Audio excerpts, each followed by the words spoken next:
आज हम कवर करने जा रहे हैं सोशल स्टडी के 100 क्वेश्चंस विथ आंसर्स। तो बिना किसी ताखिर के आते हैं अपने लेसन पर। यहाँ पर question number 1, what is social studies? Social studies है क्या? Answer, study of human society and it's relationships. What is history? History क्या है? Study of past events. उसके बाद आ जाता है यहाँ पर व्हाट इज जियोग्राफी। अब जियोग्राफी क्या है?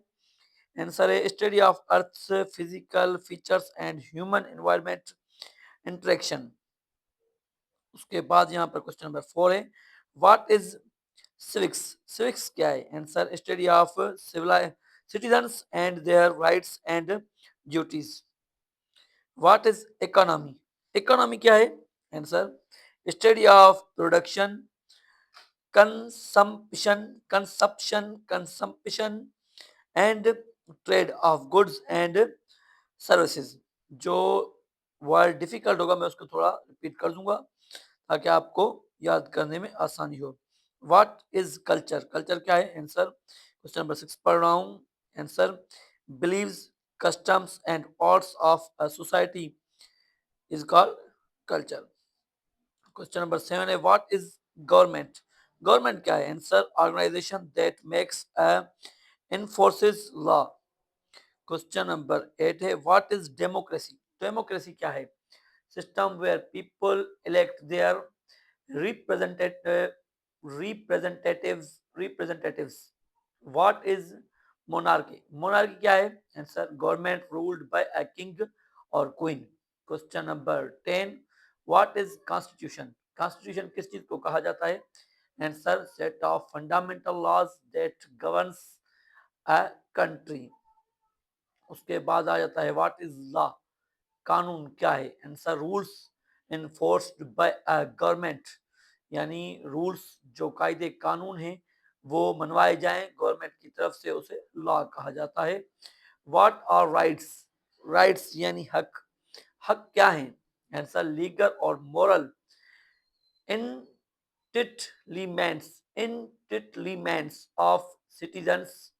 ये है लीगल और मोरल। जो लीगल और मोरल इंटिटलीमेंट्स सिटीजन्स के होते हैं उसे राइट्स यानी हक कहे जाते हैं। उसके बाद अच्छा थोड़ा सा मैं आपको यहाँ पर समझा दूं। अब आप सोच रहे होंगे इंटिटलीमेंट्स क्या है और मोरल क्या है? इंटिटलीमेंट्स का मतलब होता है कानूनी या अखलाकी हक, और उसके बाद आ जाता है मोरल। जो आपने पढ़ा होगा स्टोरीज के बाद भी मोरल लिखा होता है। जो अच्छाई बुराई या सही और गलत से रिलेटेड हो उसे मोरल कहा जाता है। तो लीगल यानी कानूनी, मोरल एंटिटलीमेंट्स ऑफ सिटीजन्स यानी लीगल, जो लीगल कानूनी तौर पर, मोरल, मोरल का मतलब आपको बता दिया अच्छाई बुराई से और सही गलत से रिलेटेड जो चीज होती है। और एंटिटलीमेंट की मीनिंग भी मैंने आपको बता दी। एंटिटलीमेंट की मीनिंग होती है कानून या अखलाक की, तो इसे कहा जाता है राइट्स, जो हक हैं। उसके बाद आता है व्हाट आर ड्यूटीज? ड्यूटीज क्या है? यानी हमारे फराइज, responsibilities of citizens toward society. हमारी जो रिस्पॉन्सिबिलिटी जिम्मेवारियां हैं सिटीजन्स की हमारे समाज की तरफ, समाज के लिए, उसे ड्यूटीज कहा जाता है। What is citizenship? सिटीजनशिप क्या है? Legal membership of a person in a country. Legal membership हो यानी आपके पास लीगल मेंबरशिप कैसे मिलती है? आपके पास अगर किसी मुल्क का आइडेंटिटी कार्ड है और वो आपको आइडेंटिफाई करते हैं कि ये इस मुल्क का बाशिंदा है, तो आपको लीगल सिटीजनशिप मिल जाएगी, जिसका आपको सीएनआईसी मिलता है। उसके बाद लीगल मेंबरशिप आपको मिल जाती है of a person in country, इसे कहा जाता है सिटीजनशिप। उसके बाद आ जाता है यहाँ पर व्हाट इज सोसाइटी? सोसाइटी क्या है? आंसर है ग्रुप ऑफ, यहाँ पर क्वेश्चन नंबर 15 पढ़ रहा हूँ मैं, group of group of people यानी इंसानों का, बंदों का जो ग्रुप, लिविंग टुगेदर, जो साथ में रहते हैं, विथ शेयर्ड कल्चर, और अपना कल्चर जो है, तहजीब जो है, शेयर करते हैं, इसको सोसाइटी कहा जाता है। What is population? पॉपुलेशन क्या है? आंसर है क्वेश्चन नंबर 16 पढ़ रहा हूँ, total number of people living in area. यहाँ पर total number of people living in an area, total number यानी टोटल जो इंसान रहते हैं लिविंग इन एन एरिया, किसी इलाके में उसे पॉपुलेशन कहा जाता है। What is urban area? अब अर्बन और रूरल आपने पढ़ा होगा, नीचे भी रूरल अर्बन। आज मैं आपको समझा दूं, सिटी और टाउन, जो लोग सिटी और टाउन में रहते हैं उसे अर्बन कहते हैं। सिटी और town with high population density, ज्यादातर लोग जो ज्यादा पॉपुलेशन के साथ किसी सिटी या टाउन में रहते हैं उसे अर्बन एरिया कहा जाता है। उसके बाद आ जाता है यहाँ पर rural area. What is rural area? Question number 18 है यहाँ पर। Country side area with low population density, country side area जो लो पॉपुलेशन के साथ हो, दो लो पॉपुलेशन डेंसिटी के साथ, उसे कहा जाता है रूरल एरिया। फिर भी मैं थोड़ा सा आपको यहाँ पर समझा देता हूँ। जहाँ पर ज्यादा हाई पॉपुलेशन हो या ज्यादा तादाद में, तो वो शहरी होते हैं, तो उसे हम अर्बन एरिया कहते हैं। और जो गांव के इलाके होते हैं जहाँ पर लो पॉपुलेशन डेंसिटी होती है, उन्हें क्या कहा जाता है? उन्हें कहा जाता है rural area. What is migration? अब माइग्रेशन क्या है? हिजरत करना आंसर। इसको हम जो बोलते हैं आसान शब्दों में, आसान लफ्जों में, तो हिजरत करना। What is migration? Answer movement of people from one place to another. ये तो बहुत ही आसान था। उसके बाद आता है यहाँ पर व्हाट इज ट्रेड? अब ट्रेड क्या है? तिजारत। Answer exchange of goods and services, किसी चीजों और सर्विसेज का किसी जगह से किसी जगह पर पहुंचाना से तिजारत कहते हैं। उसके बाद क्वेश्चन नंबर 21 पढ़ रहा हूँ। What is import? इम्पोर्ट यानी किसी चीज को लाना। आंसर है इसका goods brought into a country, यानी चीजों का अपने शहर में लाना। What is export? एक्सपोर्ट क्या है? Answer goods sent to another country, चीजों का किसी और मुल्क में भेजना, इसको कहा जाता है एक्सपोर्ट। उसके बाद आ जाता है यहाँ पर व्हाट इज इन्फ्लेशन? इन्फ्लेशन क्या है? Rise in price, rise in price of goods and services. Inflation बोलते हैं किसी चीजों या सर्विसेज में जो कीमतों में इजाफा हो जाता है, राइज हो जाता है, rise in price of goods and services, जो इजाफा होना गुड्स चीजों और सर्विसेज में, उसे हम इन्फ्लेशन बोलते हैं। उसके बाद आ जाता है डिफ्लेशन। अब डिफ्लेशन किस चीज को बोलते हैं? Answer fall in price of goods and services, जो कीमतें हैं चीजों की गिर जाए तो उन्हें डिफ्लेशन बोलते हैं, और बढ़ जाए तो इन्फ्लेशन बोलते हैं। उसके बाद क्वेश्चन नंबर 25 आ जाता है। What is poverty? अब पुअर्टी किस चीज को बोलते हैं? आंसर क्वेश्चन नंबर 25 है lack of basic needs, lack of basic needs like food, shelter and education को हम पुअर्टी बोलते हैं। पुअर्टी तो हम गुर्बत को बोलते हैं। इसी लिहाज से लैक ऑफ बेसिक नीड्स यानी किल्लत आ जाना, बेसिक हमारी जो जरूरत होती हैं, ज़रूरतें होती हैं, लाइक फूड जैसे खुराक, शेल्टर जैसे हमारी रहाइश गाहें, एंड एजुकेशन जैसे तालीम, इन चीज़ों में लैक आ जाना यानी किल्लत आ जाने को हम पुअर्टी बोलते हैं। ये न्यू वर्ड्स हैं, आप लिख कर याद कर सकते हैं। क्वेश्चन नंबर यहाँ पर 26 है। What is literacy? अब लिटरेसी क्या है? Ability to read and write, इसे लिटरेसी कहा जाता है। यानी अदब, एबिलिटी यानी किसी चीज में महारत होना, पढ़ने और लिखने में अगर आपको महारत है तो आपको लिटरेसी में महारत है। What is education? एजुकेशन क्या है? तालीम, process of acquiring knowledge and skills. आपको process of acquiring knowledge and skills हो तो आपके पास एजुकेशन है। ये तो आपको बहुत ही आसान लगा होगा। आई होप आपको ये तो समझ में आ गया। आगे बढ़ते हैं। साथ साथ फिर भी मैं आपको बताना चाहूँगा अक्वायरिंग मतलब होता है हासिल करना, नॉलेज एंड स्किल्स, महारत और तालीम को हासिल करने को, यानी इल्म को हासिल करने को हम क्या बोलते हैं? एजुकेशन बोलते हैं। अब आ गया यहाँ पर question number 28। What is religion? मजहब क्या है? आंसर है इसका बिलीफ सिस्टम अबाउट गॉड, यानी बिलीफ जो एतबार का निज़ाम है खुदा में, और स्पिरिचुअल यहाँ पर प्रैक्टिसेस है जो स्पिरिचुअल होते हैं रूहानी तौर पर, उनमें यकीन रखने को हम रिलीजन बोलते हैं, मजहब बोलते हैं।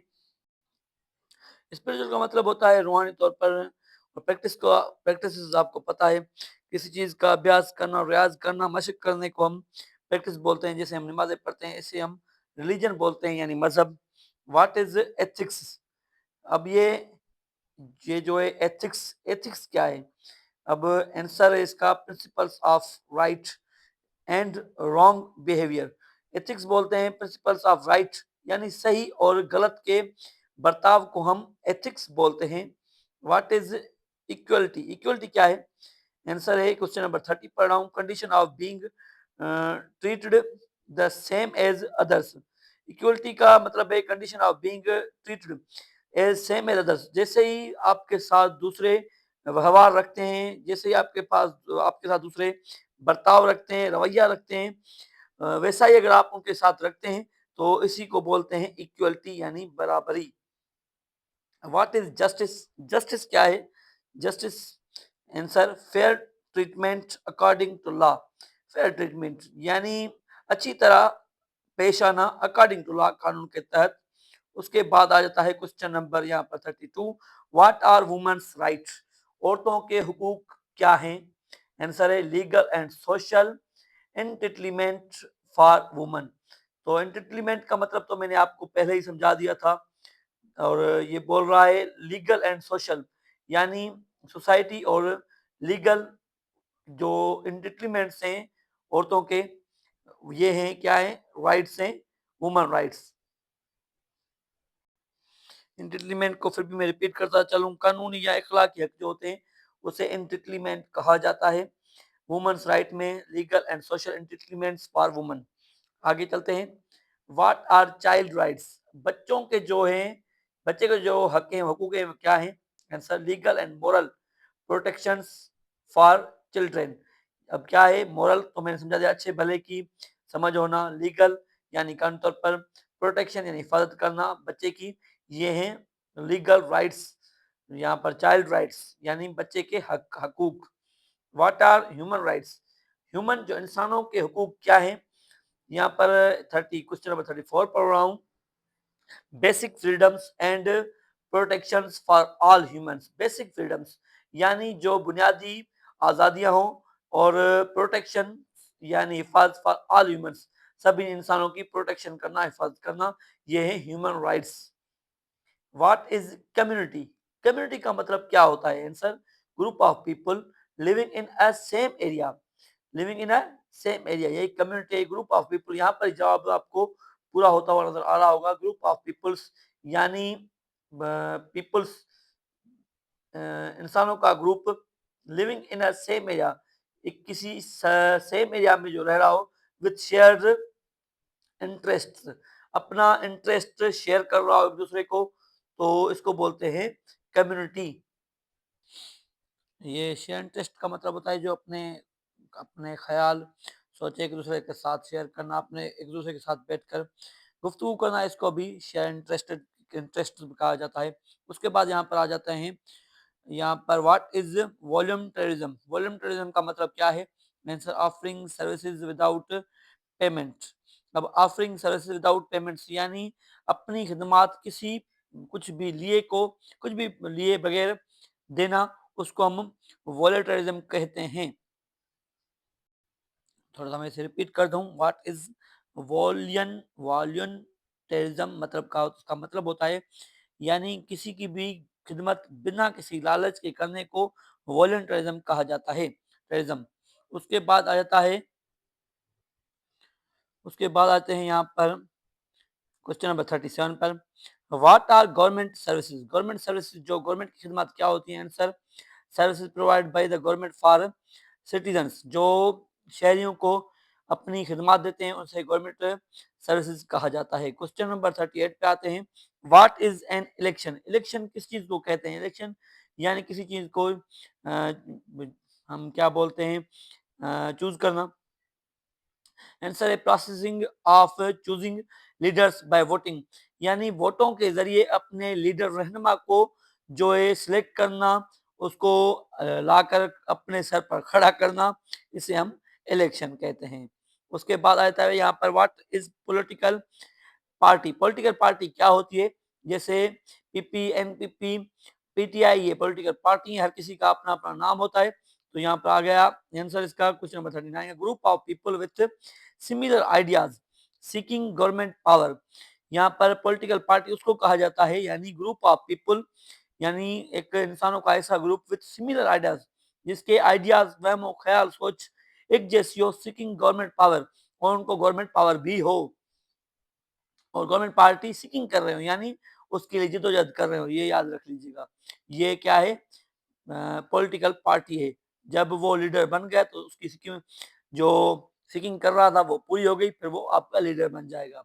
उसके बाद आ जाता है यहाँ पर question number 40, what is parliament? Parliament क्या है? आंसर है law making body of a country, जो कानून बनाता है, कानून बनाते हैं जो लोग, लॉ मेकिंग बॉडी, उनको उसको पार्लियामेंट कहा जाता है। क्वेश्चन नंबर 41 पे आते हैं, what is a senator? Senator क्या है? Answer member of a upper house parliament, upper house parliament के जो मेंबर होते हैं उसे सेनेटर कहते हैं हम। उससे उसके बाद क्वेश्चन नंबर 42 आता है, व्हाट इज रिप्रेजेंटेटिव? रिप्रेजेंटेटिव क्या, कौन है जो नुमाइंदगी करता है? आंसर है इसका member of a lower house of parliament, जो रिप्रेजेंटेटिव होता है वो लोअर हाउस पार्लियामेंट का क्या होता है? मेंबर होता है, और सेनेटर अपर हाउस का होता है। ये दो चीजें आपको याद रखनी है। उसके बाद आ जाता है question number 43, what is democratic participation? Democratic participation का मतलब क्या है? Answer involvement of citizens in political process. Democratic participation का मतलब है इन्वॉल्वमेंट, यानी किसी चीज में ऑफ सिटीजन, शहरियों का दखल अंदाजी करना पॉलिटिकल प्रोसेस, किसी भी पॉलिटिकल प्रोसेस में, यानी सियासी प्रोसेस हो कोई भी अमल। उसके बाद आता है क्वेश्चन नंबर 44। क्वेश्चन नंबर 44 में कहा गया है, पूछा गया है, what is a constitutional amendment? Amendment इसका मतलब है, आपको मैं समझा दूं, ये what is constitutional amendment, amen, यहाँ पर आप इसकी स्पेलिंग पर थोड़ा सा ध्यान कीजिए। अमेंडमेंट का मतलब होता है सुधार लाना, कॉन्स्टिट्यूशनल के तहत। यहाँ पर आंसर में आपको आसान लफ्जों में समझाया गया है। आंसर क्वेश्चन नंबर 44 पढ़ रहा हूँ, चेंज और एडिशन, यानी तब्दील करना या जमा करना टू द कॉन्स्टिट्यूशन। अगर रूल्स और रेगुलेशन कोई चीज बना रहा है और उसमें कोई चीज ऐड कर रहा है या चेंज कर रहा है तो इसे अमेंडमेंट कहा जाता है कॉन्स्टिट्यूशन यानी आइन में। उसके बाद आ जाता है यहाँ पर, what is law enforcement? Law enforcement किसे कहते हैं? लॉ इन्फोर्समेंट यानी कानून के तहत जोर जबरदस्ती किसी चीज को मनवाना इन्फोर्समेंट कहा जाता है। उसके बाद आ जाता है क्वेश्चन नंबर ये में 40 अब पढ़ रहा हूँ 45, what is law enforcement? Answer agencies that enforce laws, एजेंसियां जो इन्फोर्स करती हैं यानी अपने जोर के तहत कानून को चलाती हैं। उसके बाद आ जाता है यहाँ पर, व्हाट इज पुलिस? पुलिस क्या है? आंसर है इसका organization maintaining law and order, कोई तंजीम जो मेंटेन करती है लॉ, कानून और हुक्म को। उसके बाद आ जाता है यहाँ पर, व्हाट इज जुडिशरी? जुडिशरी किस चीज को कहा जाता है? आंसर क्वेश्चन नंबर 44 पढ़ रहा हूँ, सिस्टम ऑफ कोर्ट्स, यानी कोर्ट्स का system, and interprets, interprets and applies the law, इसको जुडिशरी कहा जाता है। सिस्टम ऑफ कोर्ट्स यानी कोर्ट का सिस्टम, अब यहाँ पर system of courts that interprets treats that and applies the law, system यानी निजाम, कोर्टों का निजाम, और कोर्टों के निजाम के तहत जो हो रहा है उसको आसान तरीके से समझाना। जैसे कि मैं थोड़ा सा आपको डिफाइन कर दूं, मतलब जब कोई किसी बात, लफ्ज या कानून या मतलब लोगों को क्लियरली समझाना तो उसको कहते हैं इंटरप्रेट्स। इंटरप्रेट्स आपको समझ में आ गया होगा। अप्लाइज द लॉ, जो लॉ के लिए अप्लाई होता है, कानून के लिए। क्वेश्चन नंबर 48 पढ़ रहे हैं, हु इज द प्रेसिडेंट? अब प्रेसिडेंट कौन होता है? Answer head of a republic country. Republic जो कंट्रीज हैं जैसे हमारी कंट्री है, इनके हेड को क्या कहा जाता है? प्रेसिडेंट कहा जाता है। ये है जैसे रिपब्लिक मतलब जमहूरी। क्वेश्चन नंबर 49 है, who is the prime minister? Prime minister कौन होता है? ये head of government in many countries, head of government in many countries, ये होता है प्राइम मिनिस्टर। उसके बाद क्वेश्चन नंबर 50 है यहाँ पर, व्हाट इज लोकल गवर्नमेंट? अब लोकल गवर्नमेंट क्या है? Government managing cities, town and districts. Local government का मतलब होता है जो मैनेज करते हैं, किसी तरतीब देते हैं, या कोई भी जॉब्स वगैरह आती हैं, वो अपने लोकल सिटीज, टाउन में डिस्ट्रीब्यूट करते हैं और डिस्ट्रिक्ट में डिस्ट्रीब्यूट करते हैं। इन्हें हम लोकल गवर्नमेंट बोलते हैं।